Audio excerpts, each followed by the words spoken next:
webinar about lips treatment with art filler lips menu.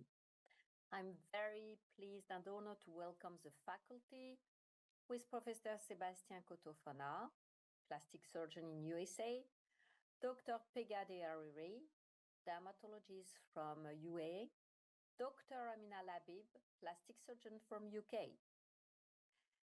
First, I will introduce the main trends, latest trends and demands concerning lips. Then we will have anatomy then we will have rheology and clinical study results presented by Pega. Then the lips anatomy by Professor Cotofana. I will present you lip enhancement in middle-aged patients. And we will end with a holistic approach focused on the perioral area with Dr. Labib. Of course, we will save some moments to answer your Q&A at the end of the presentations. So, the importance of lips today is increasing. It is a second demand from patients after wrinkle corrections, mainly using correction with hyaluronic acid fillers.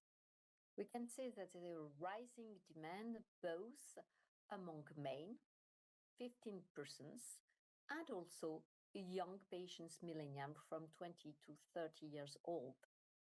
The main objective is to have natural, perfect lips, but we do know that social media influence a lot their demands. We do know also that there is some new ratio from 1.16 to 1:1, 1 to 1 superior to inferior lips. This is very important. And young patients without the major demands seek more defined and voluminous and luxurious lips. So we do have some main plan, and the Ricketts plan, of the profillometry shows that there is a tangent line from the nose to the chin with 4 millimeters for the upper lip, 2 millimeters from the behind the ear line for the lower lips.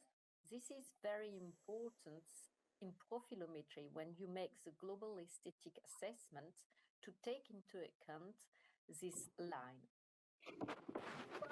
But Pega will go more in depth, mainly 4 products of art filler range to cover all the needed requested by lips by itself and perioral, including fine lines, universal, lip soft, and lips.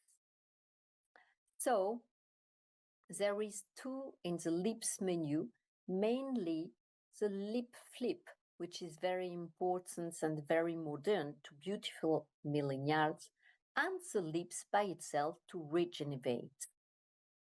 Now, I will let the stage to Dr. Pega De Hariri to present in detail all the product and the clinical study results that explain the science behind art filler range.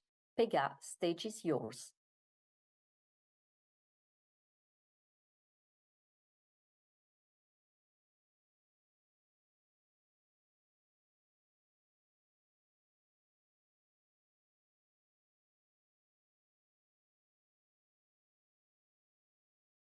How exciting.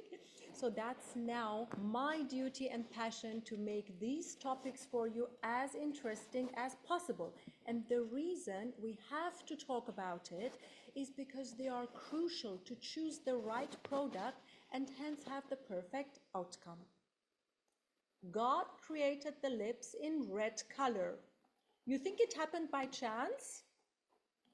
Lips carry the color of love.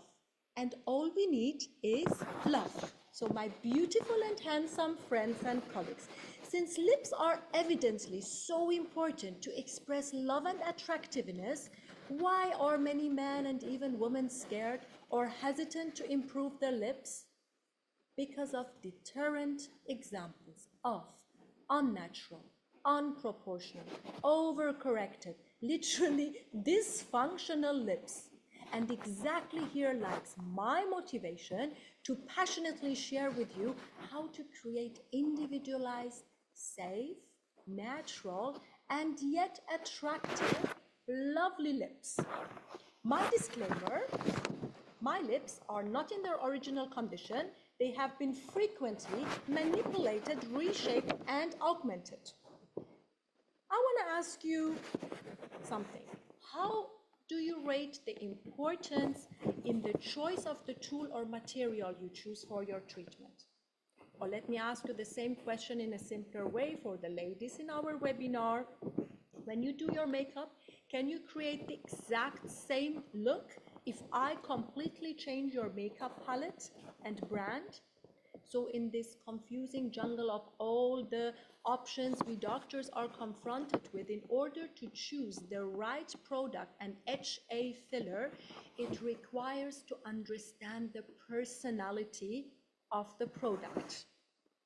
All good things comes in threes. Therefore, Filmed developed a product containing 3 different kinds of HA in the same syringe, the trial technology of very long chains with a very high molecular weight, over 3.5 megadalton, then long chains with over 1.5 megadalton, and as cherry on top, free flow HA over 1.5 megadalton.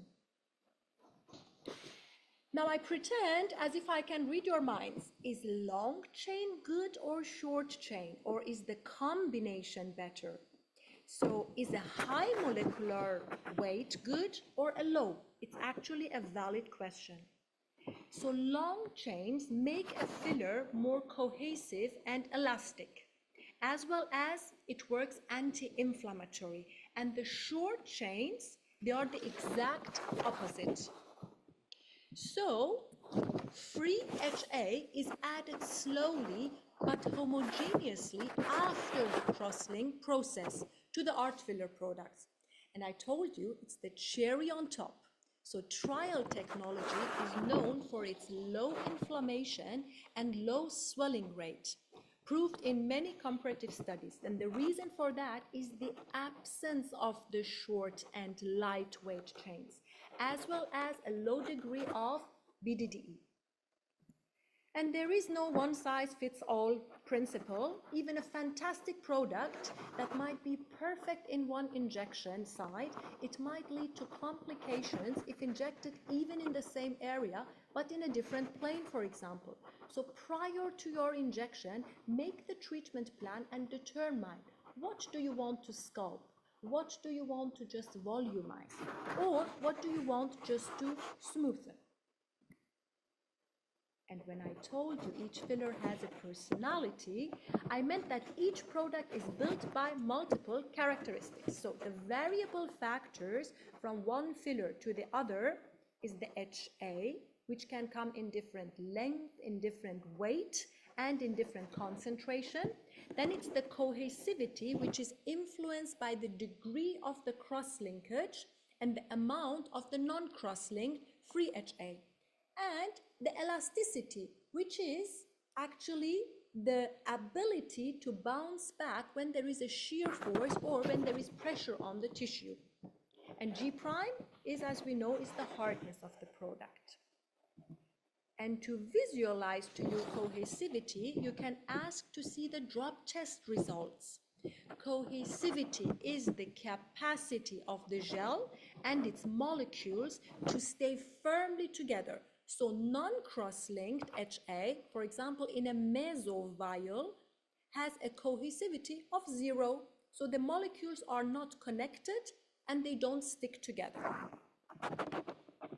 Filmed developed 5 different products, not coincidentally. Why not 4 or less?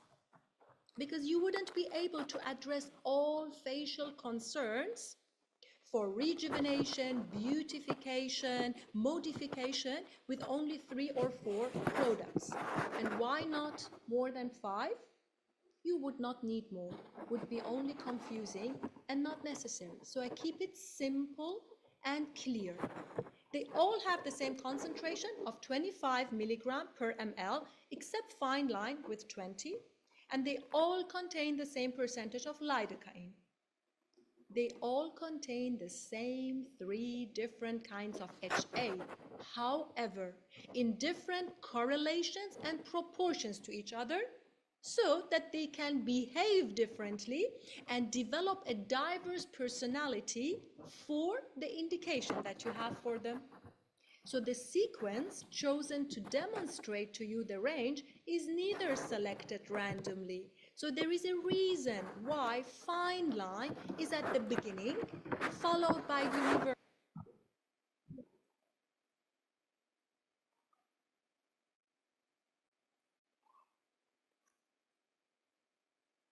Okay, is it better now?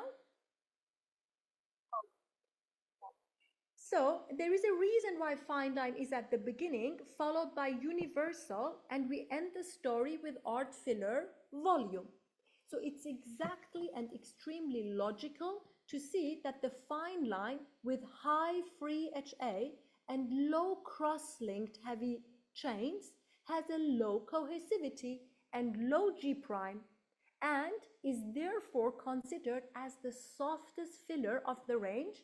And you see that the cohesivity and G prime increase step by step in this order, and accordingly the correlation of the free HA to the long heavy chains changes as well, which means for the strongest products we have less free HA and more of the cross-linked long and heavy chains. And have you noticed here in this slide where it's written MOD percentage on the left side, wondering what it means? It's the degree of modification, which is simplified the percentage of BDDE molecules compared to the HA molecules, which increases logically as the product becomes harder and more cohesive. However, an MOD of maximum 6% in the art filler range in other products, it's far more in average. That makes the entire art filler experience more comfortable for our patients. Why? Because less BDDE is also linked to less swelling. And guess what? It serves us as well, because once we have less post-injection swelling, the injection outcome becomes then more predictable, since we don't need to deduct that estimated amount of water retention to imagine what her final result will look like. So if it's overcorrected or undercorrected. Now I'm supposed to tell you which product to use for which indication. But I'm not very keen to dictate this to you, and you should not blindly follow this advice, because by now you know already the exact rheology of each product and you are able to distinguish between the different product behaviors. Like, I don't need to tell you that art filler fine line is for fine lines, and that finesse you need in certain delicate areas of the face with its soft and forgiving and smooth texture and flow. I also won't allow myself to say to you anymore, art filler universal is for that natural soft volumizing effect and that last touch up of injecting a marionette line or nasolabial fold, because you already know it. And it goes without saying that art filler volume is for those areas where you want to sculpt and shape as if it's the patient's own bony structure. Why else would it be the most cohesive product with highest number of the long chains? Therefore, you don't need to hear it from me that it's ideal to lift the midface and create a contoured jaw and chin with it. And last but not least, although the name of the product doesn't really reveal to understand the purpose of this product, you still know very well that this product has its uniqueness in creating a rejuvenated, natural look of the lips by very soft enhancements. And for the remaining 50% of the lip patients, you would anyway choose art filler lips for those juicy and proper lips. One of the most frequently asked questions of our patients is, Doctor, how long does the product last? The importance of this question lies in its equivalence to financing the treatment, as patients want to calculate how often and how much they have to invest to keep the same result. FILLER can proudly state that 18 months post-injection, the longevity is over 30% for art filler lip soft and still over 60% in 18 months for art filler lips. Backed by multiple published studies for art filler lips as well as for art filler lips soft. Please watch together with me this beautiful video.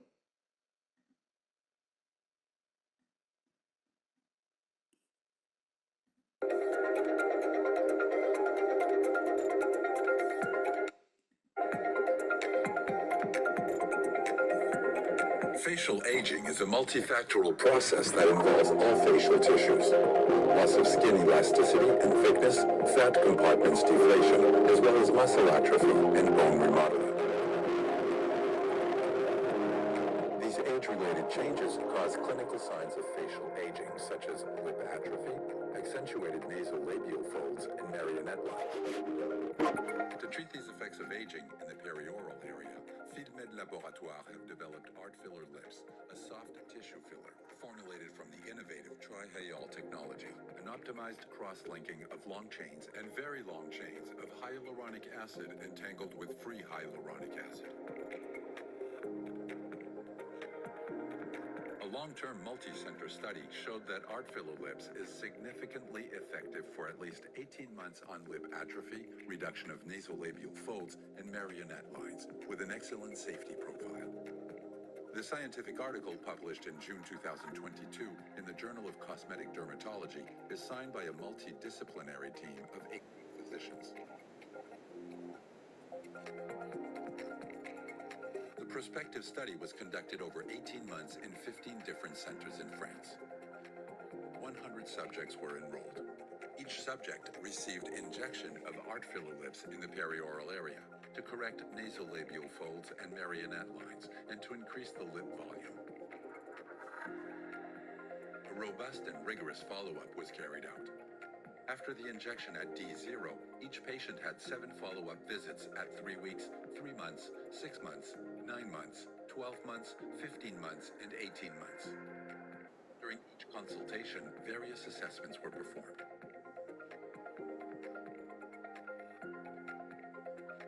The evaluation of the global aesthetic score in the nasolabial folds showed a statistically significant improvement 3 weeks after injection, with 98.39% success rate, which remained constant for 18 months after injection, with 91% of patients still corrected by at least 1 point. These results were confirmed by the Bazin numerical scale, with a notable attenuation of the nasolabial folds for all evaluation times up to 18 months.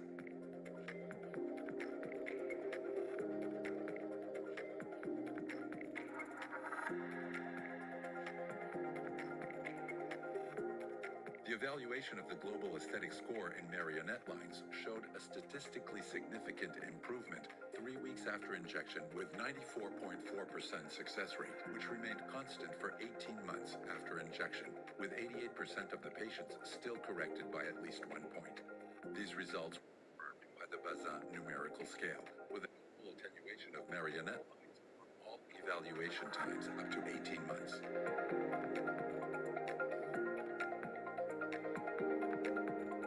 Evaluation of the global aesthetic score in the lips demonstrated a statistically significant improvement in lip volume, with a 73.5% success rate 3 weeks after injection.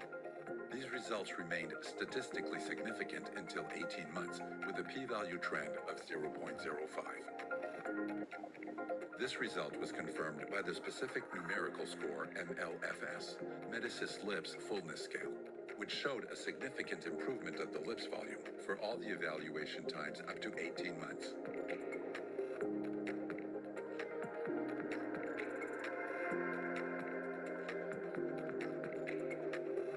A significant improvement in dermal density was also noted in patients injected in the nasolabial fold from 32.9% at D0 to 44% at 3 weeks, which remained stable at 44.6% at 18 months.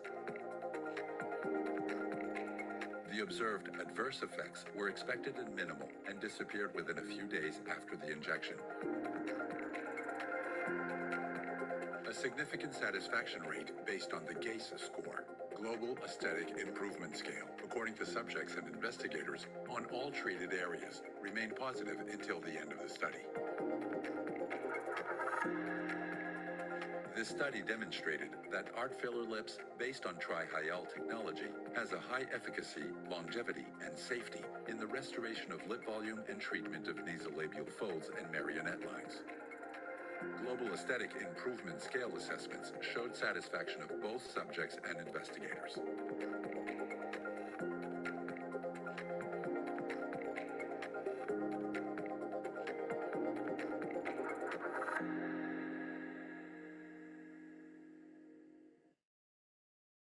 In a nutshell, dealing with art filler range means high safety and anti-inflammatory effect. This high safety is mainly related to the anti-inflammatory effect, tissue induction, which is regenerative capacity, and high elasticity, excellent tissue integration and moldability, and still cohesivity, which leads to greater longevity, which means long-lasting effect. Thank you for your valuable time. Don't hesitate to contact us for any further questions about rheology, product specification, and co. Thank you very much, Pega. It was very interesting to understand deeply the trial technology and specific rheology of all the products specifically dedicated for lips. And now I'm going to present you the lip enhancement dedicated to middle-aged patients. And first of all, I will present the technique of my friend and colleague, Ricky Smith from South Africa, about lip restructuring technique using cannula. Look, first of all, first step in each aesthetic approach is the assessment on the profile and on the face. What we can see in the rig plan that we need to bring some more volume on the upper lips and to maintain the ratio 1:1 I presented before. The other point also is to consider the peri-oral treatment with the treatment of the nasogenial and marionette line, and for this we will use art filler lips, 1 ml per side. And after, we will use for soft lips hydration, contouring, lip soft. Then after, to cover and to add as usual, we will use NCTF 135HA to cover the whole peri-oral regions. So we will first introduce the cannula. Cannula now is about the 22 gauge cannula for safety reasons to treat the peri-oral nasogenial, with lips product. As presented, Becca, lips is a very good volumizers, high cohesivity, high elasticity, longevity as presented in the clinical study. So the pre-roll, and you can use this butterfly from Softfill, is very interesting, to introduce. And then you maintain with your fingers, your length finger, the direction of your cannula. We always use a sandwich technique. It means, first of all, to inject deep in the deep piriform fossa, and then in a second plan to inject more superficial to cover all the plan.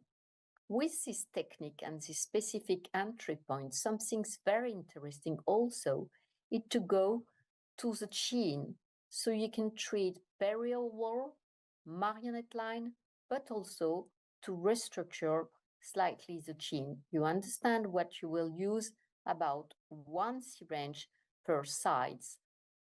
So It's very easy and safer to use for this specific area, the 22 gauge cannula.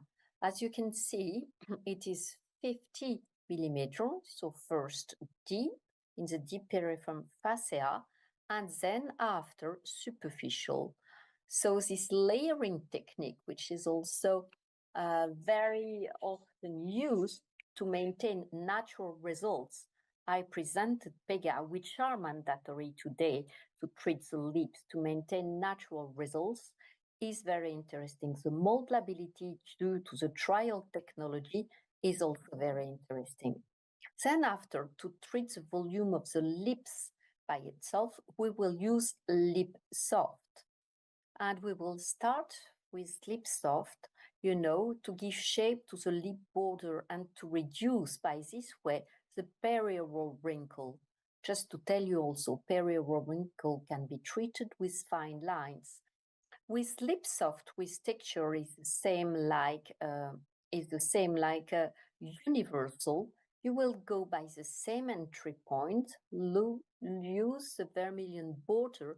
You can see the tips of your cannula, and you will deposit some very small quantity, very superficial, you know, on each contouring to restore the volume and to provide the ratio 1:1 as presented before.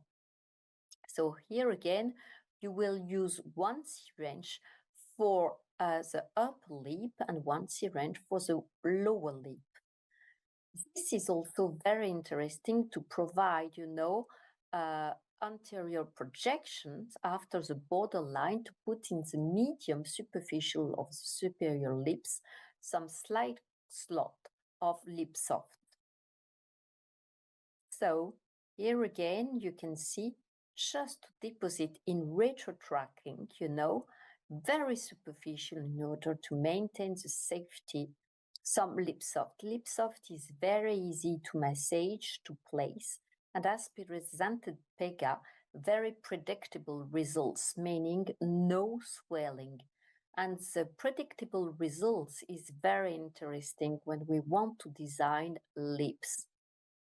This is something totally specific from trial technology, where we add after reticulation some free HA.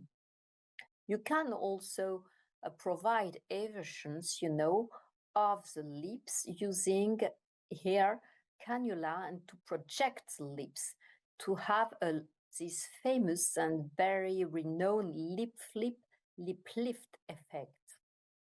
So here again, you can see you will use Lip Soft for the same, how would I say, properties to provide a soft volumizer, great hydration. And this is very interesting. Here you will go, you know, slightly in the inferior part of the superior lips to provide eversion. So in fact, you have 3 levels of injection in the vermilion border, in the middle to provide volume, and in the inferior part, near to the mucosa to provide eversion. So, as presented PEGA, something very important also for lips correction is to maintain and to be very safe. Sébastien, we will present us all the anatomy of the lips, especially of the position of the artery. And here again, you can see with Lip Soft for the inferior part that you can go very easily, even with a 22 gauge, you know, to provide volume and to place the gel Lip Soft very superficially in all safety. Look already at the natural result you have on the upper lips. So you use exactly the same entry point, which is very safe, 1.5 centimeter for the borderline, and then you deposit some very small amount of Lip Soft.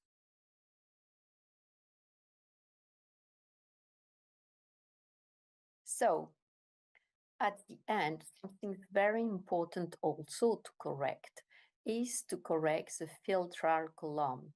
And here again, you will use, you know, lip soft. Here it's done with a cannula. Personally, I prefer to use for this the needle. I think we are very much precise. But Ricky Smith, which is the case of Ricky Smith, arrived to do it very easily with the cannula. Some tips which is very interesting is to put into your two finger the philtrum, so the product will be deposited just precisely in the philtrum. And it's also a very nice way to proceed. Now, last but not least, we do know through the publication of the bioneutral lift how it is important to combine after universal or fine lines or lip soft to add NCTF on the top. It is important for many reasons. First, for the glossy effects. Second, for the hydration of the lips. And at the end, to provide a global aesthetic result over the times. So as you can see at the end, the lips are very voluptuous, very natural. Look, it is also important to work on the frame of the lips, correcting the nasogenial and the marionette line. Something's very interesting to use with a 32 gauge cannula is to prevent from wrinkle or to correct the small wrinkle you have above on the superior lips. So you can use this 32 gauge, also to increase the hydration of the red lips. Something you can use also for the lips is a nanosoft, which is very interesting. Do not hesitate, as presented in this video, to inject with the mesoaesthetic, as with the mesotherapy technique, superficial on epidermis and dermis, with NCTF to regenerate all the layers. And here again, we have a very nice demonstration is this clinical case of all the layers regenerated from deep with lips and after lip soft and on the top NCTF 135HA.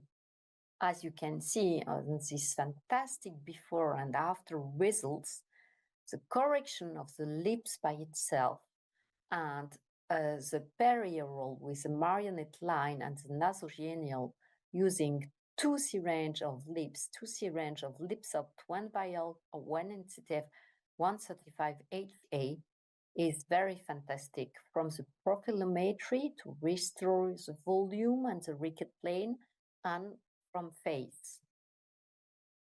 Look, the ricket aesthetic plane, the E line, is totally restored from the superior to inferior lips on both sides.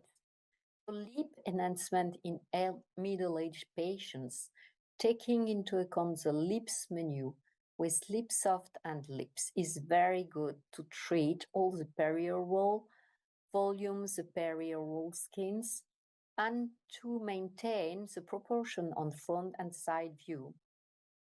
It is important to use to inject with trial technology with predictable results and to ensure that patients will have natural result and longevity over the times. Thank you very much. And now I will lay the stage on updates of lips anatomy with Professor Stefan Kotofana. If we switch now to my slides, there you can see them. Here now what I will present on is, of course, an update on lips anatomy. Most of you are very familiar with the anatomy of the lips. Most of you know exactly on what to take care of, but there are a couple of updates which I would like to share with you. And especially these days, well, research has brought us very far in terms of our understanding when it comes to safety. So that's going to be the first topic of my talk. And then, of course, afterwards, how to utilize the best injection techniques and where to place the best injection techniques in terms of and how to use all of this respective area. So now that we have this component here is we need to focus, of course, on the lips, right? And when we think about the lips, I would like to create the awareness to you that lips are not just any facial region. So it's not like the forehead or the temple. Lips have a very important symbol. They're very strong in determination of what does the lips truly mean. Because when you look at someone's forehead or temple, you would never think, whoa, that's an amazing sexual forehead. No, it's not. This is, however, what we think about when we talk about the lips, because the lips are a symbol for attractiveness. They're a symbol for sensuality. And the way how this works and how we understand this, well, for this, we need to understand how it comes to understanding lip proportions and lip volume. Because when it comes to lips, there is nothing like absolute measurements. We never say the upper lip needs to be, I would say, 0.85 centimeters, or the lower lip needs to be 1.2 centimeters or 11 millimeters. We never say that. We never say that because it's all about proportions, proportions and sizes and relationships. And the way how we figure that out was a recent study in which we looked with eye tracking technology onto the lips. And the way how eye tracking technology works is in a way that it captures subconscious information. And by subconscious information, I mean the information that happens in milliseconds. So in other words, it's really in the sub-second levels where we do very minute and very quick decisions. And these decisions are combined with our subconscious imprint of aesthetic appearance, because in all of us, we have imprinted how to say, like a blueprint of what is beautiful. So in other words, we know inside of us what is beautiful. And because we understand what is beautiful inside of us, when we're looking at something, it matches. So it has to match. And when it matches and something is beautiful, what we perceive as beautiful is it doesn't take us a lot of time to look at it. In other words, when we look at something beautiful, our eyes focus on it, it checks the box to be beautiful, and then our eyes move to the next topic. So the viewing time is very little. But on the other side, if something is not to our liking, or if something is not beautiful, then we spend more time to look at it. And the reason is because our brain just needs more information. Our brain just needs more information to understand, hey, what's going on there. And when you translate this into eye tracking technology, you will easily understand this study. And what we did in the study is that we modified the proportions, upper lip versus lower lip, or the volume. This is what we did here. And this is kind of like what you see a standard eye tracking pattern where we first look at the eyes and then we look at the lips. This is kind of like how it normally works. And here, for instance, we modified the proportion of upper lip versus lower lip ratio. And you can see the first one, the 1 to 1.6, where the lower lip is larger by the factor of 0.6 compared to the upper lip. You can see this here. And you can see that also the viewing time is the shortest for this golden ratio. And it is the shortest for this golden ratio because it is what matches best our imprint of beauty. So in other words, the 1 to 1.6 is perceived by us, by the viewers in the study, to be the most beautiful. And that is what exactly this study has shown. And now when you look at this, what was perceived as least beautiful, well, was when the upper lip was larger than the lower lip, the 1 to 6 to 1. And actually you might say, well, I knew that. Yes, of course, you knew that because this is how aesthetic works.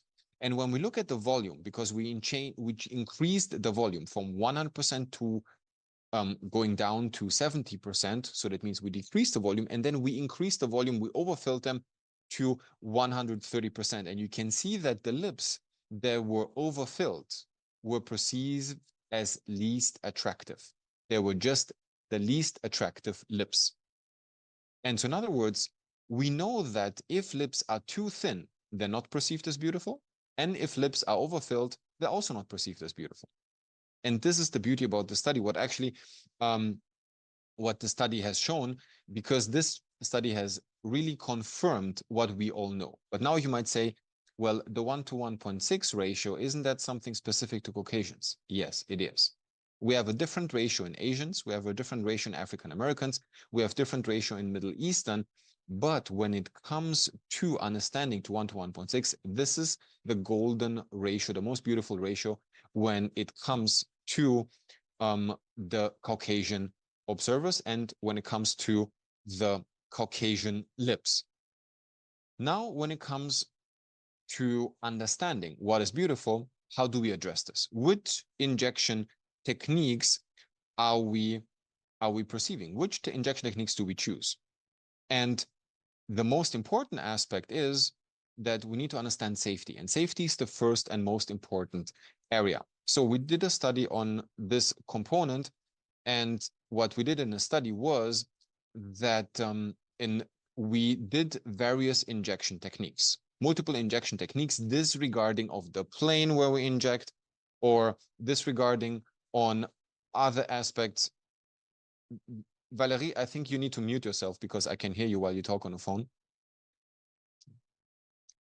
So when we consider this area here, is that we injected independent of the layer. We injected anywhere into the lips, just anywhere. And because we injected anywhere into the lips, we found something very surprising.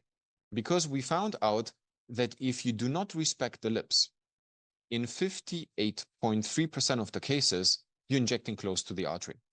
So in other words, if you do not understand in which plane and layer you should inject, well, then you injecting close to the artery. And now you might say, what about needles or cannulas? Well, the difference was not very big.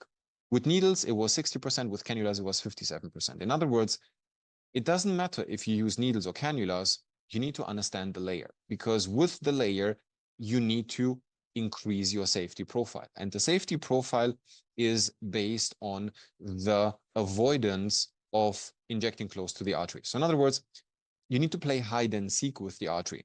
For this, you need to know where the artery is and inject in just on a different plane.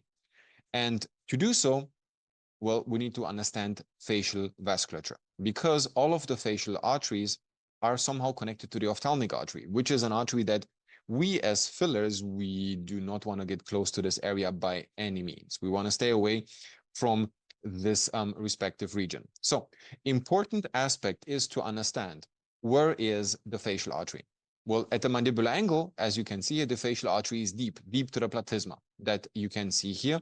This is why, for instance, when you treat the perioral region and when you start with the jawline, well, then you can inject superficial because the artery is deep. And when we move closer to the perioral area, where is the artery there? For instance, we also need to understand that when the artery is deep, and you can see this here beautiful in this image, the artery is also posterior to the mandibular ligament.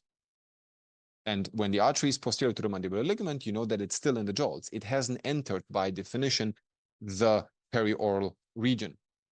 But now, as you can see here, the artery then travels towards the modulus. And at the modulus, what is so interesting to me personally is that the artery is connected to the modulus. There's a small muscular branch, like a small muscular loop, that connects the artery to the modulus. So the artery is attached to the modulus.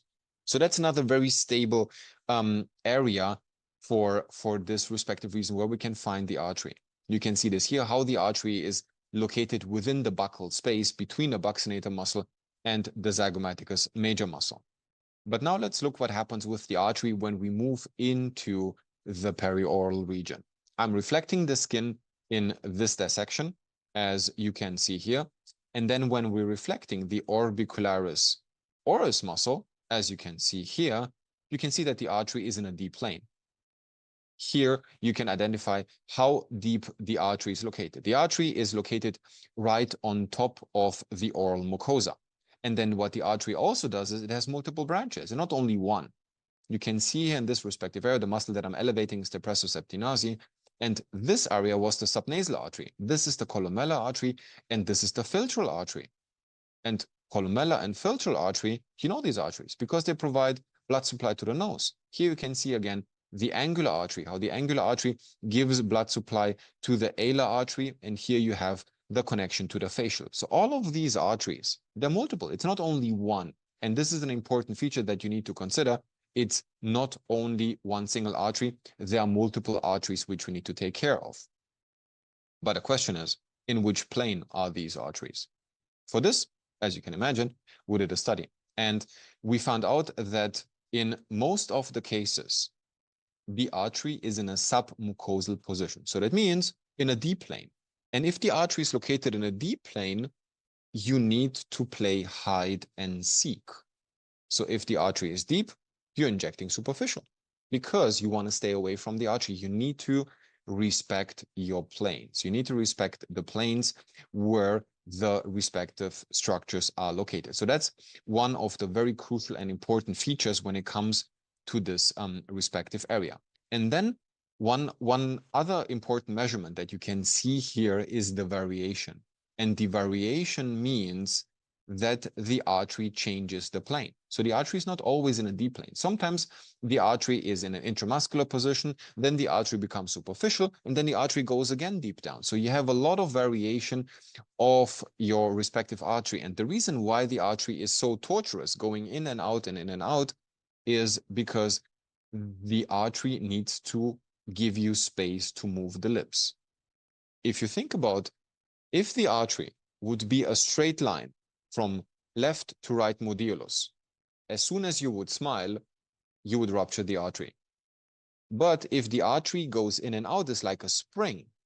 You can stretch the spring, you still have proper arterial blood supply, and you will not influence the function of the vessel, or you will not even injure the vessel. And I think this is so important to understand, but clinically it means for us that the artery is unfortunately tortuous, 30% of the respective variation. Now, the other question is, what happens actually with the artery in terms of up and down? Is the artery always in a red portion, or is the artery in a white portion?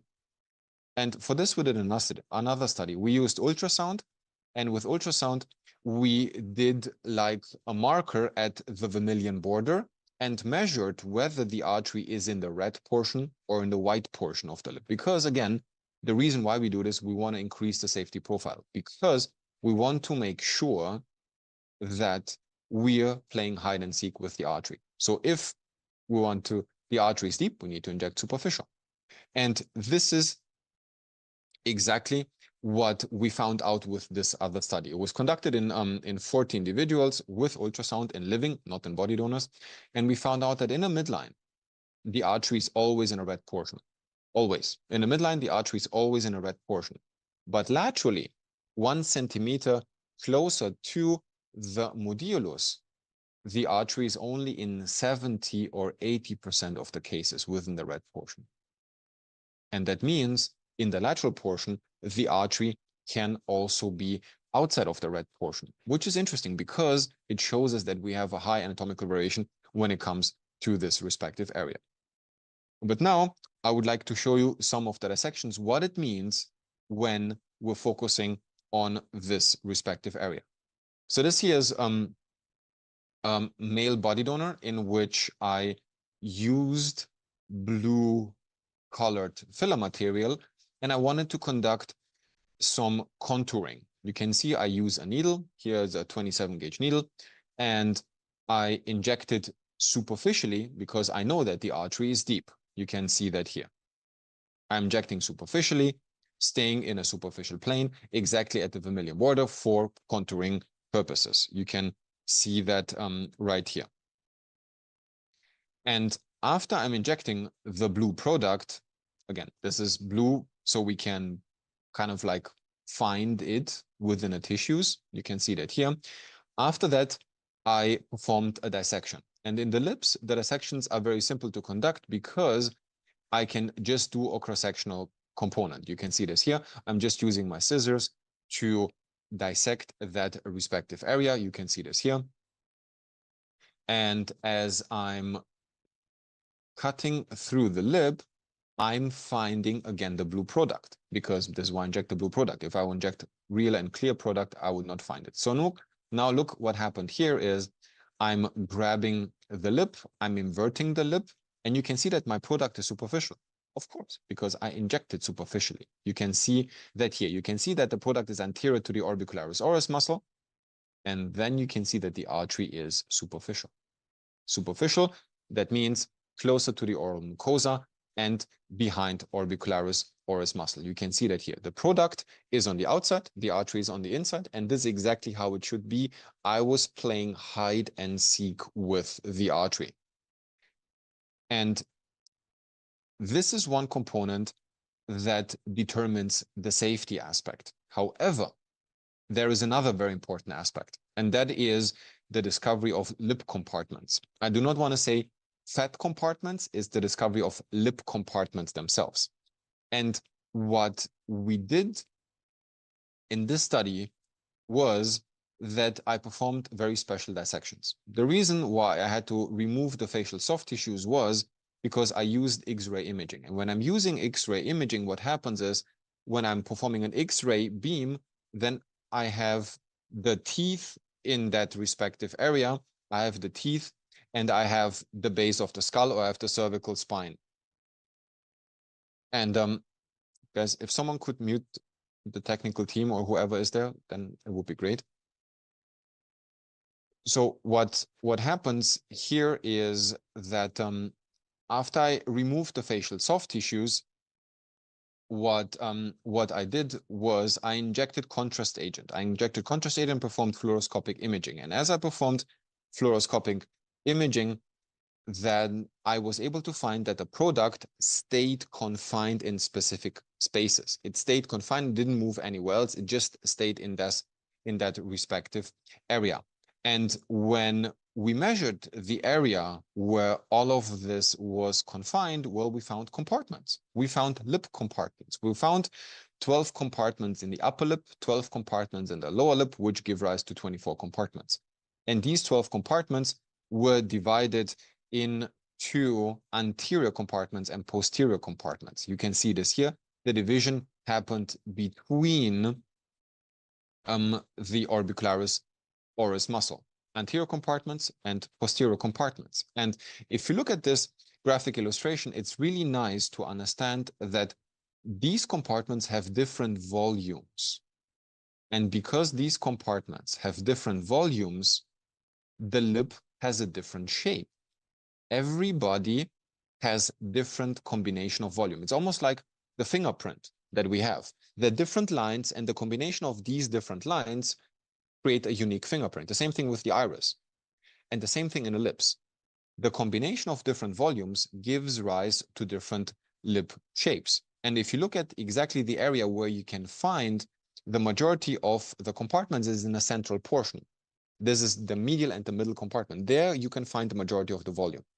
But if you move laterally, well, laterally, you have a little compartment. And if you lose volume, the first compartment that is affected is the lateral compartment. And you know this clinically. You know this clinically because clinically, it means that when we lose volume, the first compartment is affected is the lateral compartment. This is why the mouth appears more narrow. And this is why the corners of the mouth, they invert. They invert because this is where we lose the first volume. Now, the question is, where do we find those compartments? Well, we find those compartments when we ask the patient to pout. And then we have the perioral lines. And the perioral lines are always in the same location. Why? Because we always have the same compartment boundaries. So in other words, if we understand that the perioral lines form compartment boundaries, we can inject compartment respecting. And this is one of the most important things to consider. If we inject compartment respecting, then we can recreate the natural lip. We can recreate the natural and homogeneous lip that we want to do. Because one thing that we don't want to do is we don't want to overfill the lips in a way that it looks like a straight line. No undulations, no M shape, just a straight line. And this is what we call lips de sausage or lips de souci. That's one of the important aspects that I lips de souci, Valerie, I learned that from you, because I always used to say lips de sausage, but then Valerie corrected me and said, no, it's lips de souci in French. Yes, that is true. But we do not want to create lips de sausage because we need to have the shape. We need to have undulated shapes of our lips. And this is so important because this is how natural lips look like. We do not want to create a homogeneous line. No, we want to respect the individual anatomy of the lips. Another evidence that we do have compartments is, for instance, sometimes when we think about adverse events, where do we have nodules, where we have lumps and bumps, where do we have the accumulation of filler material? It's not anywhere, it's within those respective compartments. And I think if you understand this, you suddenly have a total different understanding when it comes to lips. You understand the lips when it comes to the safety aspect. You know where the artery is. You know that the artery is most frequently deep. Well, then you inject superficial. Now you know where to place the product within those respective compartments, because you want to inject compartment respecting to have natural outcomes. So you know, actually, starting from the safety aspect to the aesthetic component, you understand the entire and the bigger picture when it comes to this. And if you marry all of this together with the correct product choice, well, then you have the perfect tool for your understanding how to treat the lips. And this in conjunction, this is what we need to take care of. And this is exactly what we're transmitting here in this webinar to you. You need to understand patient assessment. You need to understand the safety aspect. You need to understand, of course, the proper product choice. And with this, we're coming to an end of my presentation, and I'm giving back to Valerie, because now she's going to continue with the moderation of this wonderful webinar. And with this, Valerie, back to you. To give us your deep understanding so clearly of the anatomy, which is so amazing, and I will say the primary things to understand, so to know how to inject and where to inject and what to inject. And besides safety concerning lips, it's so important, in order to have this natural, long-lasting results, to understand all these compartments you went through. So thank you so much, dear Sebastian. And now, last but not least, I will ask to Dr. Labib to have this fantastic conclusion. Then we treat lips. We need also to treat all the frame of lips. So to consider, of course, perioral with nasogenial, marionette line, and then I want him to present us his holistic approach of the face.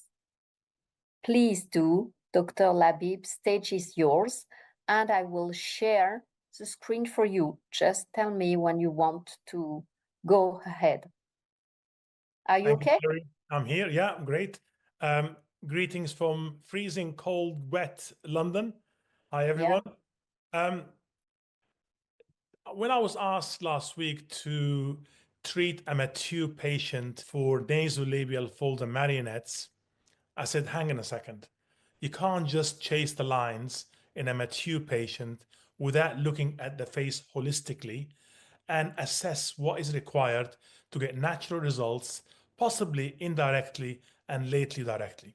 Remember, guys, many years ago, I'm an old guy, so 20 years ago when we were trained to do fillers and Botox, I remember the rep would come in with 1 ml of filler and said, with a needle, inject the nasolabial fold in multiple locations, 0.4 and a 0.4.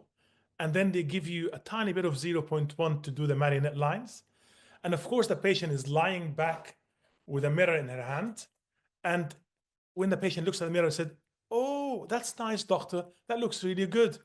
And when the patient gets up, there's a mirror on the wall. They have a look at the mirror and said, doctor, it's all there. Nothing happened. And I guarantee you, we all done this before. Patients lying back, small amount, chasing lines, nothing happens. So in my clinic, and hopefully in yours as well, we do a holistic assessment of the face. We understand the anatomy, as Sebastian said, and we create a journey for the patient, possibly at stages. I don't do the 16, 18, 20, 22 mils in the face in one session at all, but I like natural look and I like holding the patient's hands into a journey. So what I did with the model that I had, can we start please with the slide, with the first one? Yeah. So I had a mature patient, a 50-year-old, lovely lady. She said, Dr. Labib, please natural look. I don't like the nasolabial folds and the marionette droopy corner of the mouth, but please, whatever you do, I don't want people to notice. I want a natural look with people complimenting that I look fresh. So it's important you examine the patient, put her in the bed, sitting up, and examine every part and create a journey or a structural component in treating her. Next slide, please. So this is muted, so I'm going to speak over it, and it's being speeded up from 20 minutes to 6 minutes. So I'm going to tell you what I do with every patient. I mark up the face. Every single patient, before I start injecting, I mark the aesthetically sweet spots and the areas that I'll inject in, so I know exactly where I am. I get symmetrical results, and also I stay away from danger areas. So I'm going to show you very quickly how I mark up the face, and hopefully I will carry on with the video while it's muted and I speak over it. So with a female patient, I mark 1 centimeter out of lateral canthus, and that goes all the way down to the anterior border of the early signs of jowls. And I'll tell you the significance of that line later on. And then I'm in a female patient again, I mark a line from upper ala to upper tragus, and that line crosses the superior border of the zygomatic arch, and then the lid cheek junction, and then mid-papillary down, that line will touch the corner of the mouth. And then if you've done it properly, the tear trough line will come across and meet the other two lines in the most beautifying spot of the face, which is zygomatic eminence. And it's important to highlight this point because this is the most beautifying part.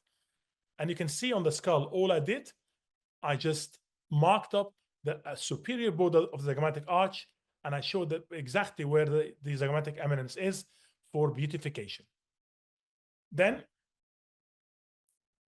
I think this is going to be long because it's not speeding up, but anyway, I'm happy to go through it as we talk about it. So 1 centimeter below the orbital rim and slightly off midline, so it's mid-limbus, is the infraorbital foramen, and I mark it up. So I know exactly what it is. And then I ask the patient to clench. I can see the anterior border of the masseter muscle.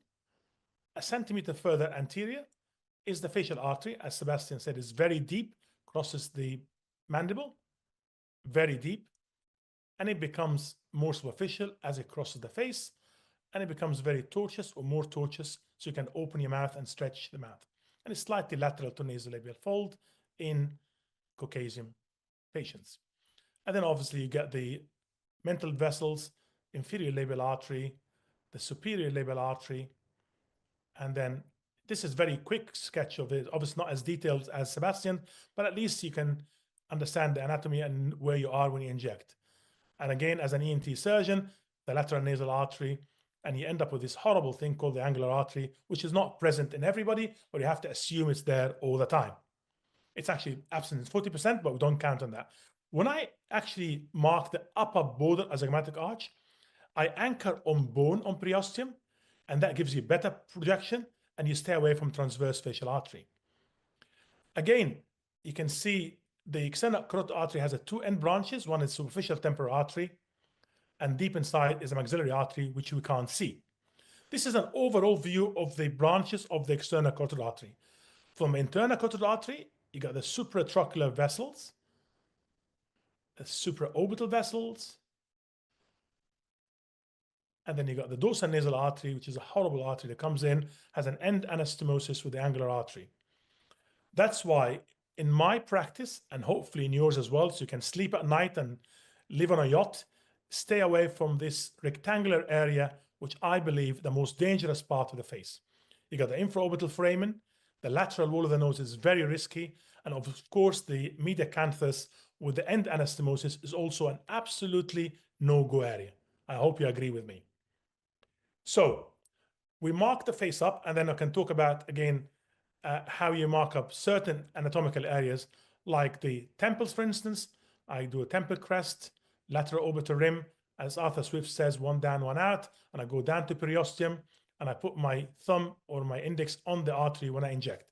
And I'll show you that when I actually start injecting the patient. Again, people say, why is the temple so risky? Because there are also branches that crosses the forehead into the deep to the frontalis, into the supratrochlear and supraorbital artery. So again, a centimeter above the orbital rim, this area, particularly the glabella area, is an absolutely no-go area. And I hope you do not inject with a needle anywhere near there, because you'll be asking for trouble. So this is a marking for the for the zygomatic arch. And then I'll show you again how to inject the mid-malar area, which are going that bottom of this triangle, down to bone or down to mid-malar fat, and I aspirate and I inject and I push the product towards the medial canthus. Nasolabial fold, I show you my technique again. Either go perpendicular in the nasolabial fossa or use a cannula, which is a lot safer than a needle, to soften the nasolabial fold. But that will be the last thing you do after you already lift up the mid-face and the temples and the pre-parotid area, which I'll mark up here. And again, I'll show you how to use this using cannula to work on the SMAS and give you more of a lateral lift. By the way, all I'm doing now is staying away from middle part of the face, working laterally, lifting, supporting, replacing volume loss, elevating the ligaments, and then in the end, I'll do the nasolabial fold and the marionette. And then I'll show you my technique, how to do the chin with one entry point without having to use a lot of products and staying safe. And then, as I said to you, remember the line that I drew from the lateral canthus to anterior jowls? I do not normally inject posterior to that line because you can make the jowls worse, and also you got the artery there. So I inject anterior to that line in the area called the ovals between the chin and the anterior border of the jowls. Okay, that is just a quick demonstration to how I actually mark up the face. Obviously, I don't do the blood supply with every patient, but definitely the white lines is my marking with every clinical patient for full face rejuvenation, or what I call 8-point non-surgical facelift. So can we speed this up a little bit? We can go to the injection part, otherwise we'll be running out of time. Okay, guys, can we go to the injection part? Yes, sure, go. Very good, I'm ready. So when I got introduced to art filler about 6-9 months ago, I shifted to use them because I believe in the science behind it. I get better longevity, and I also better projection with less swelling and less inflammation. And I'll show you how to use the 1.2 syringe, which is great because I can use 0.4 for the zygomatic arch and 0.2 in the nasolabial fossa, and that gives me a nice lift and softening of the nasolabial folds. So can we speed up a little bit? Because I'm talking a lot without hearing myself. Can you inject? Yes. Yeah, here we go. Yeah, start with the injection. I think we missed a little bit. Go back a little. So 3 points of injections on the zygomatic arch. And I use, as I said, art filler volume down to periosteum, aspirate and wait, touching bone and injecting 0.1. And again, the next part, you get again, lift the ligament up, stretch your skin, go to zygomatic arch on periosteum, aspirate and wait, 0.1. And then the most beautifying part of the face, which is zygomatic eminence, I go down to bone again. You remember that line that we drew? All the way down to bone again, aspirate, and 0.2. So I injected 0.4 to enhance and pronounce the cheekbones. And with this beautiful syringe, which got 1.2 mil, I've got 0.2 to go down to piriform fossa, deep to bone, aspirate and wait, and inject to soften the nasolabial fossa. Sorry, we'll go back to video again. Yeah, sorry. It's okay. Yeah, just want to go. Yeah, so the technique is to go down to bone again, just the nasolabial fossa, the piriform fossa. Yeah. Okay, carry on. Just a tiny bit of bleeding, but I can see the contouring nicely. I'll show you the results afterwards. So now I'm going to go, you can see, I'm going to push the artery slightly laterally. I'm going to go down to bone, push the artery out of the way. I'm going to go down to bone and touch periosteum. And you have to stay on bone all the time. And you aspirate and wait. It's important to wait. And then you inject 0.2. That will do two things. Will soften the nasolabial fossa. It can reduce the inter-alar distance as well and help with the alar flare mechanically. Okay, so we carry on a bit more because I think again of time. Yeah. I thought that was already been speeded up to 6 minutes, but obviously this is the original. Yes, but it is not a good version. I'm sorry. Okay, okay. So I'm now injecting into mid-malar face, down to bone, sometimes down to sooth, and I can actually push the product towards the media canthus, and that will help the tear trough indirectly. If you're not happy to tear trough directly, you see my finger now, I'm going to push all the way down to media canthus, and that will support the ligament, replace volume loss, and help the condition of the lower eye indirectly. Now, the next bit, I think I'm going to be doing the pre-parotid hollowness. We call that CQ4. So we're going to use a cannula for that. Can you go a little bit faster, touch faster? Yeah. Oh, wait. Sorry. It's okay. It just, I'm conscious of time, that's all. Because I know it's a 20 minutes video, so I think we need to go slightly faster. I've done this bit. So now, still. The guy, the technical team, could you not help us out just getting this to speed up a little bit? No, it's okay. Okay, I'm doing the temples now. And again, put my finger on the artery. I'm down to periosteum. I aspirate and wait, and I inject 0.6 in each temple hollows. And what does that do? It gives you a bit of a brow lift. It harmonizes the face. It gives you a healthier look, but it has to be done safely, and you have to stay on bone. I call that the gunshot technique, down to bone. Okay, I've lost my slide. Can you go put them back in again, please? Back. Yeah, I can't see the video, but go back again and put it on my screen. Okay. Okay. So again, we're gonna go into the chin now. You start. All right. So It's okay. It should just run smoothly from halfway through now. we go to the chin. Temple, chin. Okay, now we go into the chin. And I have a technique, by the way. I use one entry point. I'm going to show you that now. I'm going to go deep, supraperiosteal, very deep to the mentalis muscle, aspirate and wait, and I inject a bolus in the middle. If you leave that bolus in, it looks like a ping pong. So I have a technique to go diagonally, linear, oblique injection, and again, stay deep away from the vessels, and you aspirate. And again, you tilt again, you go deep, aspirate, linear injection, and then you go perpendicular to give you vertical elongation, down to bone again, you aspirate, and that will give you more vertical V-shaped elongation of a feminine face. Okay, that's my technique. Sometimes I use a cannula, but most of the time I use a needle using volume again, and it gives you more projection, anterior projection, and vertical elongation. Now with the cannula, I go in the pre-jowl area, subcutaneous, and I just basically blend that beautiful chin with the rest of the jaw line away from the artery and away from the jowl area. If you inject in the jowls, by the way, the product can be slightly hydrophilic and it can actually cause heaviness. So I just blend the chin with the anterior border of the jowl. You can see the beautiful sharpness there, and it looks very natural. The product is very moldable, and you actually mold and massage against bone. You can see my finger there, just basically it gives you a better projection and refinement of the chin. Okay, now we're going to get the next bit again, please. Can next move a little bit? Okay, and then finally, as I said, this is the nasolabial fold. I use the cannula again, and it glides beautifully, going to the piriform fossa, and you do a bit of a V-shaped fanning technique, and it's just basically to put 0.6 of universal in the soft tissue of the nasolabial fold. And again, that is done at the end when you already lifted the tissue, you projected laterally, you enhance the ligaments, you replace volume loss. The last thing you do, you can see that the nasolabial folds looking softer on the injected side, and you can see already the corner of the mouth is lifted slightly.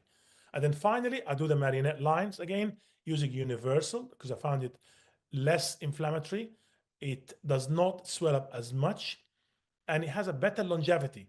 And again, needle entry, and I use a TSK cannula, and I just basically, I go in and fanning technique, and I lift the corner of mouth up in the medulus, and a cannula is a soft, atraumatic gliding cannula, and it finalizes and finishes what we've done so far. So the message is you do not start with marionette lines and nasolabial folds. You'll be disappointed. You do that at the end, particularly in a mature patient that needs a full facial rejuvenation and assessment before you start injecting perioral area. So get to the end, please. We can show the before and after. So again, I only use 5 mils, by the way. I don't use a lot. This is the first stage. We call it the foundation stage, which we contour the cheekbones, replace volume loss under the eyes, and you actually do a nasolabial fold. I straighten the jawline. I lift the corner mouth up, and she looks fresher. I did not change her a lot. Subtle, noticeable change, and it's a journey. The next session will be 2-3 months. We can do a bit of contouring. The final session will be the refinement. I could do maybe the nose, the tip of the lip, and tiny little bit of tear trough if required.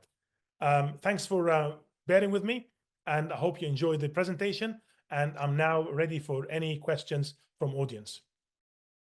Okay, so thank you so much, Dr. Labi. It was quite a great performance to succeed, even if the technique was not optimal, but it was very interesting really to realize that we can start from temple, cheek, jawline to finish with the marionette line and also the nasogeneal groove to really enhance the lips at the end.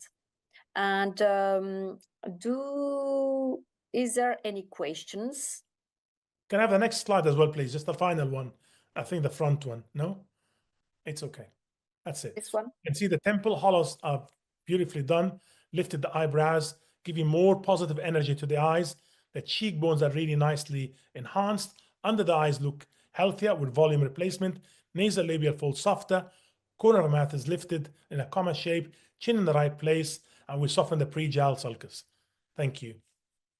Thank you so much. It's fantastic clinical cases.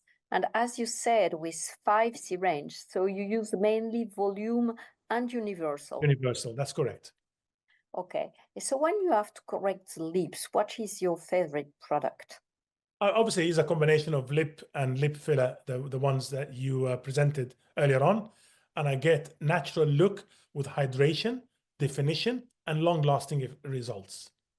Okay, so you are very satisfied with the lips menu by itself and with art filler range on the overall aspect for Yes. all you've been presented, moldability, the fact that there is no swelling, that is a one-for-one correction, and Definitely. the longevity. I used lots of products in the past, and the main thing is these products are less hydrophilic. It doesn't swell up as much, particularly the first 24 hours. Yeah, because due to the trial technology and the added FHA just after the reticulation, and also the presence of very long chain and long chain. Yes. So, Elena, is there any questions from your sides? Yes.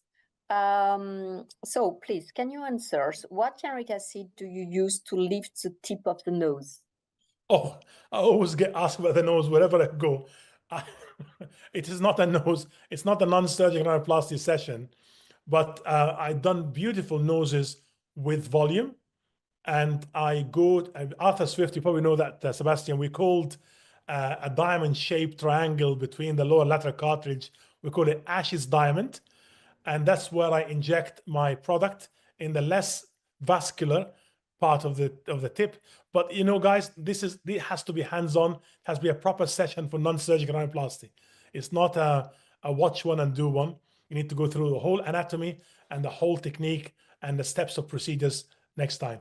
But I just don't want to divert from the subject of the topic today. But it's interesting to have your point of view.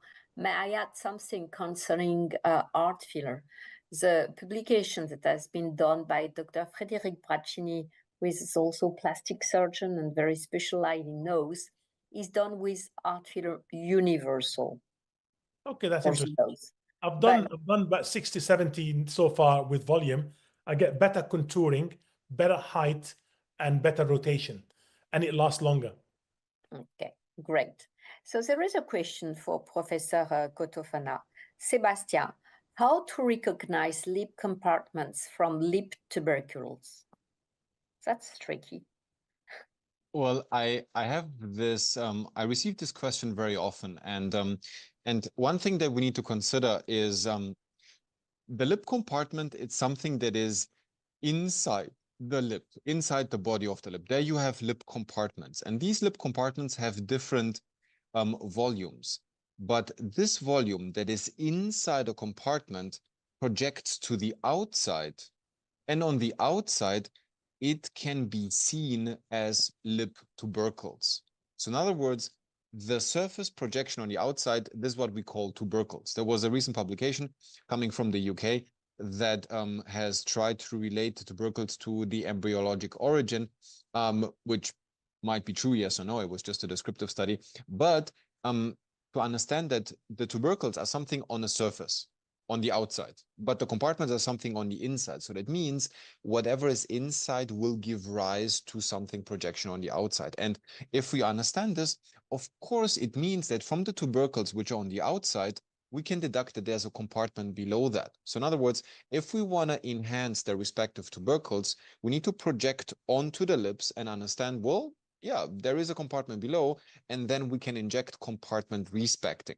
And the way how we inject compartment respecting is either we can use a needle in a perpendicular vertical approach, or we can also use a thin cannula, like a 25 cannula, coming from lateral. But when we inject with a cannula, we don't inject in a continuous retrograde line. What we do is we inject in small boluses while we move backwards. So in this way, the boluses can stay within each of the compartment.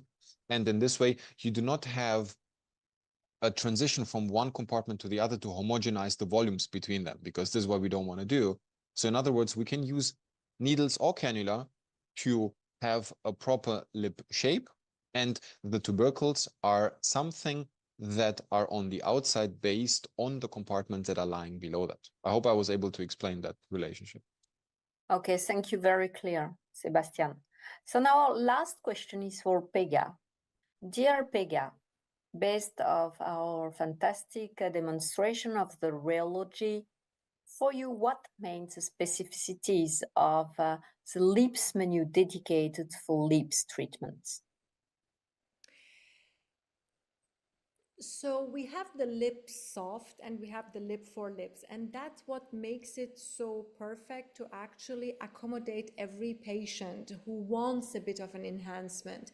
So with lip soft, we can really give patients this very, very natural lips, which they had just when they were younger. So for all the patients who are hesitant to touch their lips and who do not want, who are coming many times for different procedures or even fillers, but never want to touch their lips because they are worried that they would show that they have fillers. So the lip soft is really perfect because I can predict and guarantee the patient that you will have your own lip which you had just in the past. So just the volume that you lost and the hydration and the gloss that you lost with time will be given back to you. But then of course it's up to the technique, how Sebastian nicely said, in order to to have that natural result, we need to respect the compartments. And the lip, art filler lip is then perfect for those who really want to change their lip shape. They had smaller lips and they really want to have the flip, the lift, or just to change it, and then to have, of course, the longer lasting effect as well, which we have a lot with in our Middle Eastern patients. Thank you so much, Pega. So, dear orators, thank you so much for sharing, for your generosity, for all your skills that you put to everybody to better understand where to inject, what to inject, how to inject. This webinar was specially dedicated for lips, perioral, and thanks to Dr. Alil also for all, how would I say, the strategy of injections coming from the top. And thank you so much. Thank you also for your flexibility, and see you very soon on board. So before to leave, I would love to tell you that you will be able, for the ones that couldn't attend this webinar, to follow it on FilmMed TV first. And please, could you also bring with this QR code the satisfaction survey of this webinar. I want to thank you all, and I tell you, see you very soon on board. Bye-bye. Have a nice evening. Bye-bye, Bye. Sebastian. Bye-bye. Bye-bye. Merci. Thank you so Bye-bye. much. Bye-bye. Sausage. Yeah, Sozi. Everything is okay with your wife? She also? Yes.